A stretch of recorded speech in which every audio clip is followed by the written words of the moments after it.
ସୂର୍ଯ୍ୟାଲୋକର ଉପସ୍ଥିତିରେ ସବୁଜ ଉଦ୍ଭିଦ ଅଙ୍ଗାରକାମ୍ଳ ଓ ଜଳକୁ ବ୍ୟବହାର କରି ଅମ୍ଳଜାନ, ଶ୍ୱେତସାର ଜାତୀୟ ଖାଦ୍ୟ ସୃଷ୍ଟି କରୁଛି। ଏହି ଭିଡ଼ିଓରେ ଆମେ ଆଲୋକ ଶ୍ଳେଷଣ ବିଷୟରେ ଜାଣିବା। ତାହେଲେ ଆଲୋକ ଶ୍ଳେଷଣ କ'ଣ? ଯେଉଁ ଜୈବ ରାସାୟନିକ ପ୍ରକ୍ରିୟାରେ ସବୁଜ ଉଦ୍ଭିଦ ସୂର୍ଯ୍ୟାଲୋକ ଉପସ୍ଥିତିରେ ହରିତ ଲବକ ସାହାଯ୍ୟରେ ଜଳ ଓ ଅଙ୍ଗାରକାମ୍ଳର ସଂଯୋଗ ଘଟାଇ ଶ୍ୱେତସାର ଜାତୀୟ ଖାଦ୍ୟ ପ୍ରସ୍ତୁତ କରିଥାଏ ଓ ଅମ୍ଳଜାନ ତ୍ୟାଗ କରିଥାଏ, ସେହି ପ୍ରକ୍ରିୟାକୁ ଆଲୋକ ଶ୍ଳେଷଣ ବୋଲି କୁହାଯାଇଥାଏ। ଏଠାରେ ସମୀକରଣଟିକୁ ଦେଖ।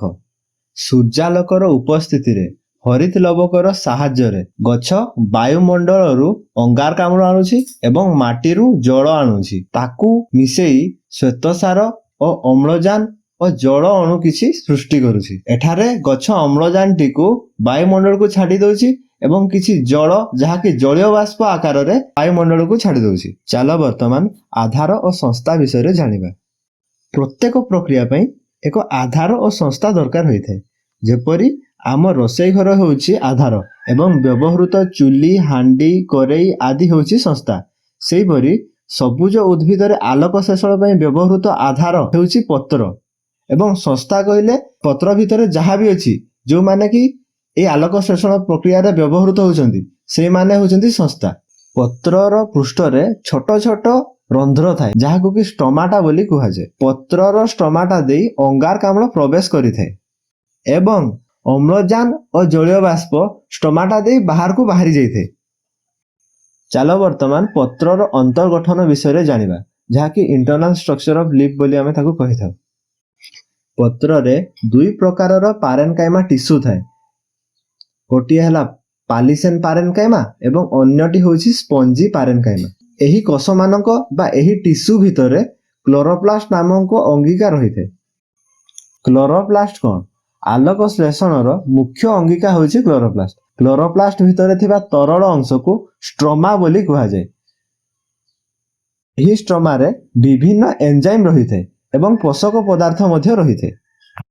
ଷ୍ଟ୍ରୋମାରେ ଅନ୍ଧାର ପ୍ରକ୍ରିୟା ମଧ୍ୟ ସମ୍ପାଦିତ ହୋଇଥାଏ। ଥାଇଲାକଏଡ୍ କ'ଣ? ଥାଇଲାକଏଡ୍ ହେଉଛି ଚେପ୍ଟା ଥଳି ସଦୃଶ ଝିଲ୍ଲିଯୁକ୍ତ ଗଠନ। ଥାଇଲାକଏଡ୍ ଭିତରେ ଥିବା ସ୍ଥାନକୁ ଲୁମେନ୍ ବୋଲି କୁହାଯାଇଥାଏ। ଅନେକ ଥାଇଲାକଏଡ୍ ଏକାଠି ସ୍ତର ଆକାରରେ ରହିଥାନ୍ତି।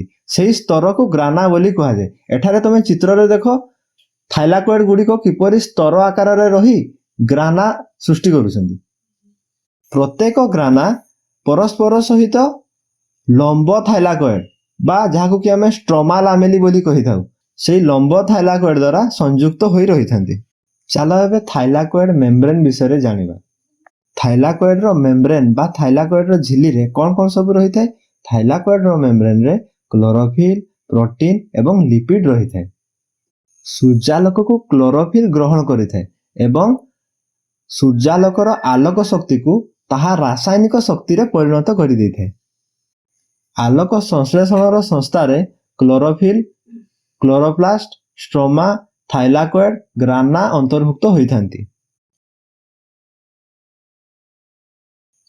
ଫେଡେରିକ୍ ବ୍ଲାକମ୍ୟାନ୍ 1905 ମସିହାରେ ଆଲୋକ ଶ୍ଳେଷଣକୁ ଦୁଇଟି ପର୍ଯ୍ୟାୟରେ ବିଭକ୍ତ କରିଥିଲେ। ସେହି ଦୁଇଟି ପର୍ଯ୍ୟାୟ ହେଉଛି ଆଲୋକ ପ୍ରକ୍ରିୟା ଓ ଅନ୍ଧାର ପ୍ରକ୍ରିୟା।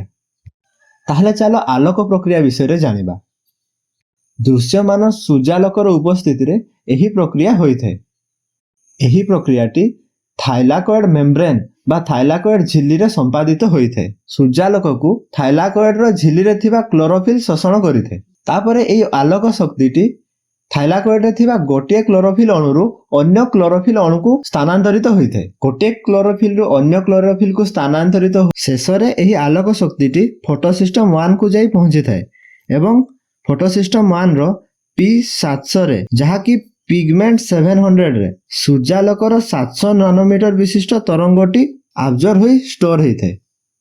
ସେଇ P700ଟି ହେଉଛି ଆଲୋକ ପ୍ରତିକ୍ରିୟା କେନ୍ଦ୍ର, ଯାହାକୁ କି ଆମେ ଫଟୋ ରିଆକ୍ସନ ସେଣ୍ଟର ବୋଲି କହିଥାଉ। ତାପରେ ଏହି P700 ଆଲୋକ ଶକ୍ତି ପାଇ ଏହା ଉଦ୍ଦୀପିତ ହୋଇଥାଏ ବା ଏକ୍ସାଇଟେଡ୍ ହୋଇଯାଇଥାଏ, ଯାହା ଫଳରେ ଉଚ୍ଚ ଶକ୍ତି ସମ୍ପନ୍ନ ଇଲେକ୍ଟ୍ରନ୍ ବା ହାଇ ଏନର୍ଜି ଇଲେକ୍ଟ୍ରନଟି ସେଥିରୁ ବାହାରି ଯାଇଥାଏ।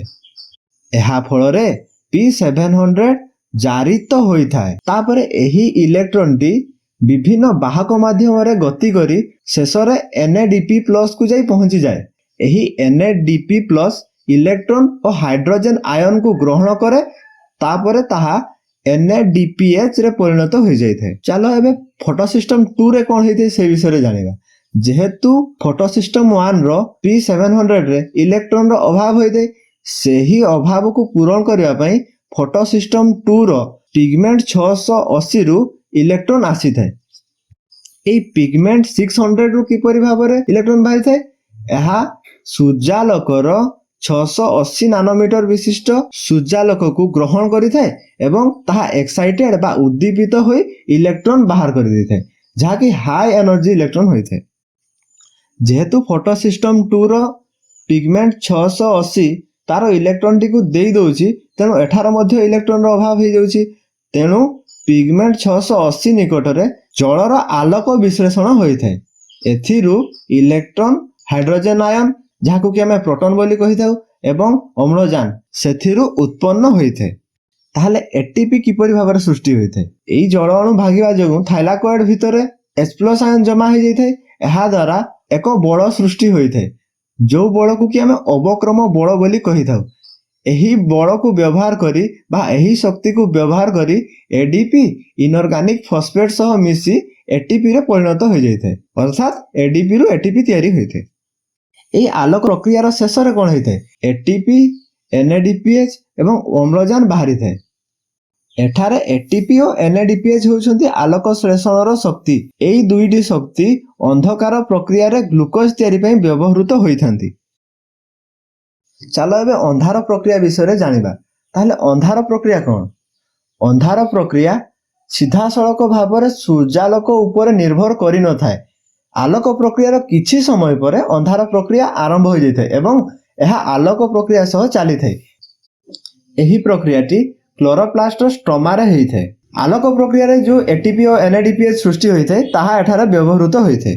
ଅନ୍ଧାର ପ୍ରକ୍ରିୟାଟି 3ଟି ପର୍ଯ୍ୟାୟରେ ବିଭକ୍ତ ହୋଇଛି।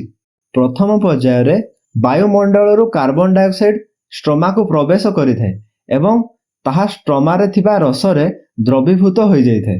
RUBP, ଯାହାକି 5 କାର୍ବନ ବିଶିଷ୍ଟ ଅଣୁ, ତାହା ATP ଓ NADPH କୁ ବ୍ୟବହାର କରି କାର୍ବନ ଡାଇଅକ୍ସାଇଡ୍ ସହିତ ମିଶି ଯାଇଥାଏ।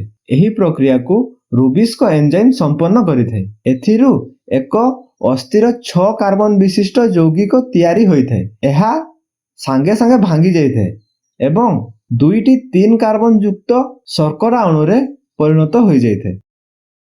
2ଟି 3 କାର୍ବନ ଯୁକ୍ତ ଶର୍କରା ଗ୍ଲୁକୋଜ ସଂଶ୍ଳେଷଣ ଦ୍ୱାରା ଗୋଟିଏ ଗ୍ଲୁକୋଜ ଅଣୁ ସୃଷ୍ଟି କରୁଛି ଏବଂ ଯାହା ବି କିଛି ବଳକା ରହିଯାଉଛି ତାହା ପୁଣି ଥରେ ଗ୍ରାହକ ଅଣୁରେ ପରିଣତ ହୋଇଯାଉଛି, ଯାହାକୁ କି ଆମେ ଗ୍ରାହକ ଅଣୁ ପୁନରୁଦ୍ଧାର ହେଲା ବୋଲି ଆମେ କହିଥାଉ। ଆମେ ଯଦି ୟାକୁ ଗାଣିତିକ ରୂପରେ ବ୍ୟାଖ୍ୟା କରିବା, RUBP ହେଉଛି 5 କାର୍ବନ ବିଶିଷ୍ଟ। ତାହା ଗୋଟିଏ କାର୍ବନ ଡାଇଅକ୍ସାଇଡ୍ ସହ ମିଶୁଛି। କାର୍ବନ ଡାଇଅକ୍ସାଇଡ୍ ସହ ମିଶିବା ଫଳରେ ଗୋଟିଏ 6 କାର୍ବନ ଯୁକ୍ତ ଯୌଗିକ ସୃଷ୍ଟି ହେଉଛି। ସେଇ 6 କାର୍ବନ ଯୁକ୍ତ ଯୌଗିକଟି ଅନଷ୍ଟେବୁଲ, ତାହା ଷ୍ଟେବୁଲ ହେଇ ରହିପାରେ ନାହିଁ, ତେଣୁ ତାହା ଭାଙ୍ଗି ଯାଇ 2ଟି 3 କାର୍ବନ ଯୁକ୍ତ ଶର୍କରାରେ ପରିଣତ ହୋଇଯାଉଛି। ଏଇଟା ଆମେ ଗୋଟେ RUBP ପାଇଁ ଦେଖିଲୁ। ଏଇଭଳି 6ଟି RUBP ଅଛି। ତାହେଲେ 6ଟି RUBP ପାଇଁ 6ଟି କାର୍ବନ ଡାଇଅକ୍ସାଇଡ୍ ଦରକାର। ଏହା ଯୋଗୁଁ 12ଟି 3 କାର୍ବନ ଯୁକ୍ତ ଶର୍କରା ସୃଷ୍ଟି ହେଉଛି, କାରଣ ଗୋଟିଏ RUBP ରୁ 2ଟି ସୃଷ୍ଟି ହେଉଛି। ତାହେଲେ 6ଟିରୁ କେତେଟା ସୃଷ୍ଟି ହେବ? 6 × 2 12ଟା ସୃଷ୍ଟି ହେଉଛି। ଗୋଟିଏ RUBP ରେ 5ଟି କାର୍ବନ, ତାହେଲେ 6ଟି RUBP ରେ କେତେଟି କାର୍ବନ? 6ଟି RUBP ରେ 30ଟି କାର୍ବନ ଥାଏ ଏବଂ ତାହା 6ଟି କାର୍ବନ ଡାଇଅକ୍ସାଇଡ୍ ସହ ମିଶୁଛି, ତେଣୁ ତାହା 36ଟି କାର୍ବନ ସୃଷ୍ଟି କରୁଛି। ଏବଂ ଆମର ଯେଉଁ ଶର୍କରାଟି ସୃଷ୍ଟି ହୋଇଛି, ଗୋଟିଏ ଶର୍କରାରେ 3ଟି କାର୍ବନ ଅଛି, ତାହେଲେ 12ଟି ଶର୍କରାରେ କେତୋଟି କାର୍ବନ ହେବ? 12ଟି ଶର୍କରାରେ 36ଟି କାର୍ବନ ହେବ। ତାପରେ ସେଇ 36ଟି କାର୍ବନରୁ ଯେହେତୁ ଏଠାରେ 30ଟି ଓ 6ଟି କାର୍ବନ ମିଶୁଛି, ଏହା ଯୋଗୁଁ 36ଟି କାର୍ବନ ସୃଷ୍ଟି ହେବା କଥା ଏବଂ ଏପଟେ ମଧ୍ୟ ଦେଖ 36ଟି କାର୍ବନ ସୃଷ୍ଟି ହୋଇଛି। ତାପରେ ଏହି ଶର୍କରାରୁ ଗୋଟିଏ ଗ୍ଲୁକୋଜ ଅଣୁ ବାହାରି ଯାଉଛି। ଗ୍ଲୁକୋଜ କେତେ କାର୍ବନ ବିଶିଷ୍ଟ? ଗ୍ଲୁକୋଜ ହେଉଛି 6 କାର୍ବନ ବିଶିଷ୍ଟ, ଯାହାକି C6H12O6, 6ଟି କାର୍ବନ ଅଛି। ତାହେଲେ ବାକି ରହିଲା ଆଉ କେତୋଟି କାର୍ବନ? 36ରୁ 6ଟି ବାହାରିଗଲା ପରେ ଆଉ 30ଟି କାର୍ବନ ବାକି ରହିଲା। ସେଇ 30ଟି କାର୍ବନରୁ ପୁଣି ଥରେ RUBP ସୃଷ୍ଟି ହୋଇଯାଉଛି। ଏହି ପ୍ରୋସେସଟି ଆମ ବାୟୁମଣ୍ଡଳରୁ କାର୍ବନ ଡାଇଅକ୍ସାଇଡକୁ ଗ୍ରହଣ କରି କଣ୍ଟିନ୍ୟୁଅସଲି ଚାଲିଥାଏ।